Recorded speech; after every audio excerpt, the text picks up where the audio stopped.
Thank you very much. Mr. Breehey. Good morning, Chairman Baucus, Senator Grassley, Senator Bingaman. My name is Abraham Breehey, and I serve as Assistant Director of Government Affairs for the International Brotherhood of Boilermakers, Iron Shipbuilders, Blacksmiths, Forgers, and Helpers. Our union represents workers in the manufacturing, construction, and shipbuilding industries. And on behalf of our President, Newton Jones, and our members across the country, we really appreciate the opportunity to express our views on this important topic.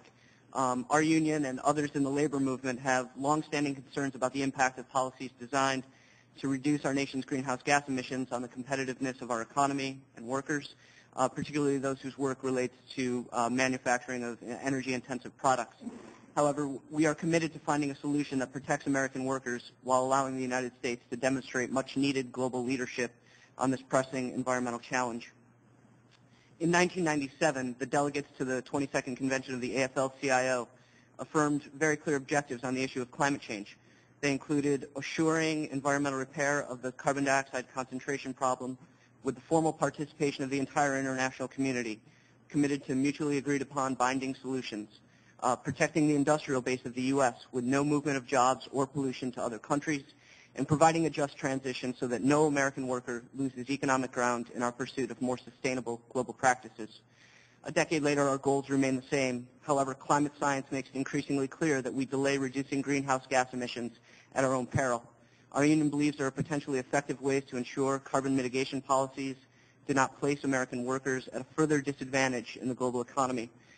Congress should seek to make certain that necessary and environmentally responsible action on the issue of climate change is not yet another reason why domestic industries relocate their production offshore, as so many already have in search of low-wage workers.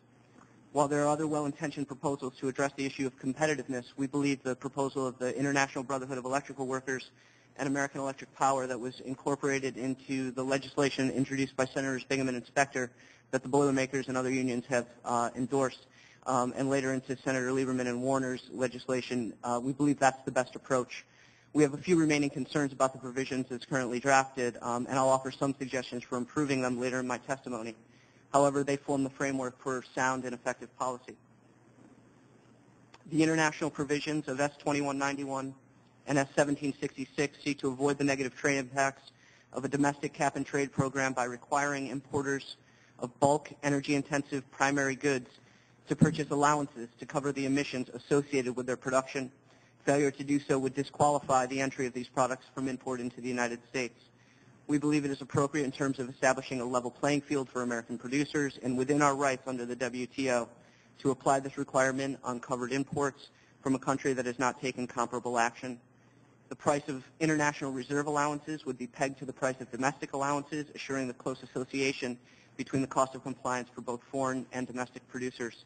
And while I'm not an expert on trade law, I've attached to my testimony a detailed analysis supporting the conclusion that such a requirement is fully in compliance with our obligations under the WTO. We believe there are two primary reasons why this approach is the best mechanism to avoid the negative trade impacts of domestic climate change legislation. First, it could potentially provide valuable leverage to U.S. climate negotiators in their efforts to establish a global framework that includes other major emitters. We are hopeful that when our trading partners know that the price of their exports headed for U.S. shores would be adjusted by the cost of its carbon content, they would recognize that there are no benefits to be gained from further delay. As pressure mounts for truly global action on climate change, including commitments from the fastest growing nations in the developing world, the leverage provided by the International Reserve Allowance requirement increases.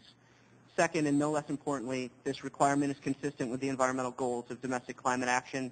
We agree with the Stern Review that climate change is the greatest and widest-ranging market failure ever seen, and the International Reserve Allowance requirement helps address this market failure in the context of a global economy without weakening or short-circuiting domestic efforts.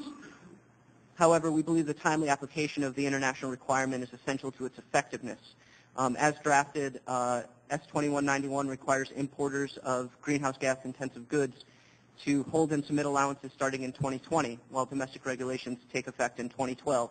American workers and businesses can't afford to wait 8 years for the playing field to be leveled, and we believe the mechanism can and should be triggered soon after the implementation of a domestic program. Assuming that starts in 2012, we believe the requirement should be triggered no later than 2015.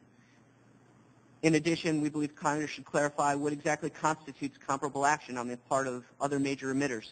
We recognize the differentiated responsibilities and respective capabilities of developing countries to reduce their emissions while pursuing necessary economic development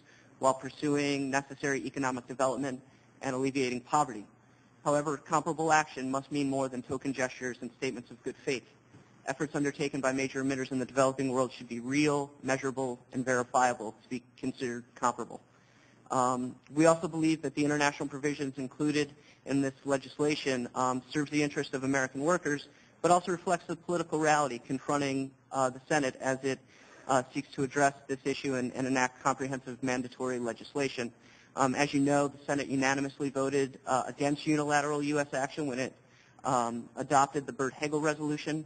The labor movement strongly supported that resolution. However, like so many members of the Senate, we recognize that the longer we wait, the more difficult and expensive that action will be.